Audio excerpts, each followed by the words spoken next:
The human body is made up of about 37 trillion cells. After all, that is what the textbooks say, right? Wrong. In fact, our bodies contain 30 to 50 trillion extra cells which belong to the bacteria living in your intestines. However, these bacteria are rather small, weighing a measly 1.4 kilograms, 3 pounds altogether, a minor part of human body weight. Small as they are, we should be thankful to have them as they improve our health in numerous and surprising ways. In fact, the bacteria in our guts, collectively known as microbiota or microbiome to include the bacterial genes, are so important for our well-being that the National Institutes of Health launched the Human Microbiome Project back in 2008. The days when bacteria were considered only as little bugs causing disease are behind us. Let's explore some of the most fascinating facts about the microbiota and see how important your intestinal bacteria are for your health. Also, we will see how to encourage the good bacteria in your system and, if you are a healthy person, whether your stool might be useful for somebody else. 10. A healthy microbiome in a healthy gut. The first obvious place to look at the effects of gut bacteria on our health is in the gut itself. Recent research has shown that good bacteria interact with the epithelial cells lining the gut and the cells of the immune system that fight the bad bacteria such as Salmonella. Salmonella evokes a strong inflammatory reaction, which is in itself a good thing as this helps to attack and destroy the microbe. Unfortunately, inflammation can also damage healthy gut tissue. The good bacteria put the brakes on inflammation by communicating with cells of the immune system. These cells then start to secrete anti-inflammatory molecules to reduce inflammation. The good bacteria ensure an optimal balance between the inflammatory reactions that attack bad bacteria while leaving healthy gut tissue and food alone. As a result, the intestines are in optimal shape to nourish our body. 9. Allergies. Food allergies have increased by about 50% in children since 1997. Various theories have attempted to explain why, and the one gaining the most traction right now concerns changed eating habits and, hence, altered microbiome composition. Did you know that today's American children have had on average 3 antibiotic treatments, killing off many of their gut bacteria, before they are 3 years old? Laboratory studies in mice have shown that antibiotics given early in life increase the risk for food allergies dramatically. When these mice are fed Clostridia, which are naturally occurring bacteria in mice, the food allergies disappear. These bacteria protect the lining of the intestines and thereby prevent the entry of reaction causing food proteins into the bloodstream. Other healthy bacteria such as Bacteroides do not have a protective effect. It seems that each bacteria species plays a unique role in immune responses, such as those involved in allergies. 8. Cancer immunotherapy. Cancer immunotherapies activate the immune system to attack a tumor. The outcome of the therapy varies from person to person. The bugs living in your gut are a determining factor in how successful the therapy will be. As a rule of thumb, the more variety in your microbiome, the better you will respond to immunotherapy. The species of bacteria in the gut is also important. The presence of bacteria known as Clostridialis and Akkermansia will likely lead to a favorable outcome with immunotherapy, whereas the presence of Bacteroides will more often than not reduce therapy success. People taking antibiotics, which kill a substantial part of the microbiota, respond less well to cancer immunotherapy. Don't think that the influence of the microbiome on the outcome of cancer therapy is too far-fetched.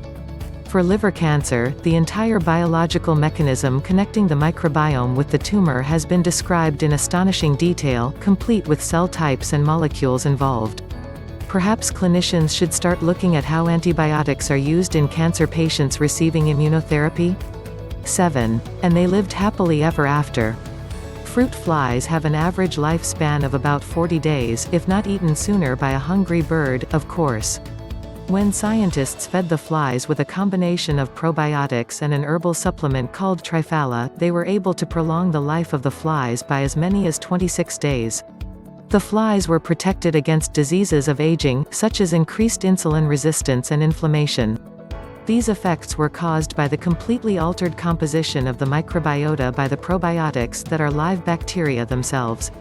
For flies, the secret to a long life therefore lies in the microbiota and the gut. But this may also hold true for humans to some extent because flies and humans share as much as 70% of their biochemical pathways. 6. Diabetes. Type 2 diabetes patients know that consuming fiber-rich food can improve their condition. A fiber-rich diet promotes the growth of particular strains of bacteria, which produce short-chain fatty acids.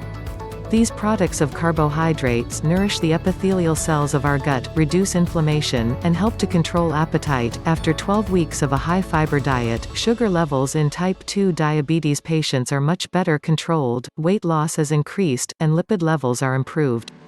The diet can rebalance the gut microbiome, and healthy dieting may thus become an important part of diabetes treatment. 5. Anxiety and depression. Imagine a life without bacteria in your guts. How would you feel? Probably anxious and depressed with little desire to see friends and family.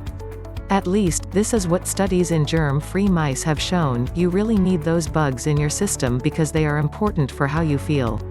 Their presence influences the molecular biology in your brain, especially in an almond-shaped structure known as the amygdala, and in a particular region of the cortex. These brain structures control emotion and mood.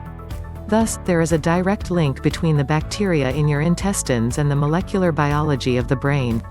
Further research is needed to show whether it is possible to alter the microbiome in humans to treat mood disorders, an interesting approach that might put psychiatrists out of business.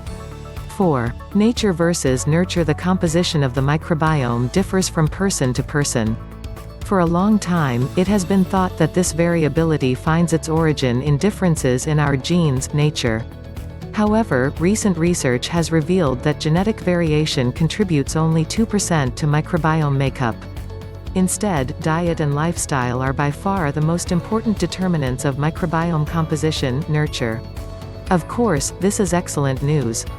It means that we can change the population of bugs living in our guts by changing our diets or by adopting healthy lifestyles. Try changing your genome. You can't, it is fixed from birth. But we can change our microbiome, which could significantly improve our health. 3. There's no friends like the old friends. James Joyce. Living in the countryside might be peaceful and quiet. However, the real reason why people living in rural areas enjoy better health than those living in cities is that they can stand stress much better. This is because their immune systems do not suffer from the negative consequences of stress. This is especially true for people growing up in close contact with farm animals. The animals are covered with and surrounded by a whole set of environmental bacteria that no doubt colonize humans as well. In fact, we have been living in perfect harmony with these bacteria for thousands of years. They are old friends that give us a hand in staying healthy. 2. Vaccination with bacteria. Everybody is familiar with the principle of vaccination. A crippled virus is injected into your body, and the immune system prepares itself for the attack of the real virus sometime later. Did you know that it is possible to do something similar with bacteria? For example, mice have been immunized with the soil bacterium Mycobacterium vaccae, which made them more resistant to stress.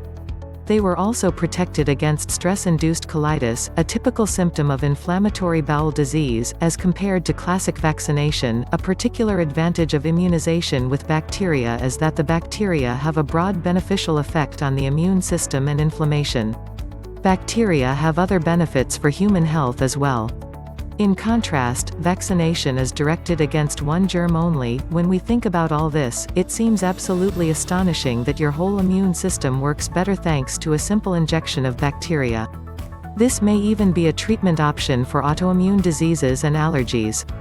1. Fecal transplant. Considering all the beneficial effects of the proper gut flora on human health, it is not surprising that there is strong interest in fecal transplantation, the transfer of stool from a healthy to a diseased person.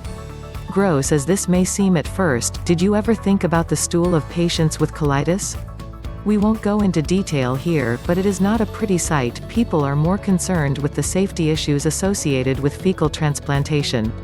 As there are few long-term studies on the effects of fecal transplantation in humans, it is not clear if the positive effects observed in the short term will be sustained over time.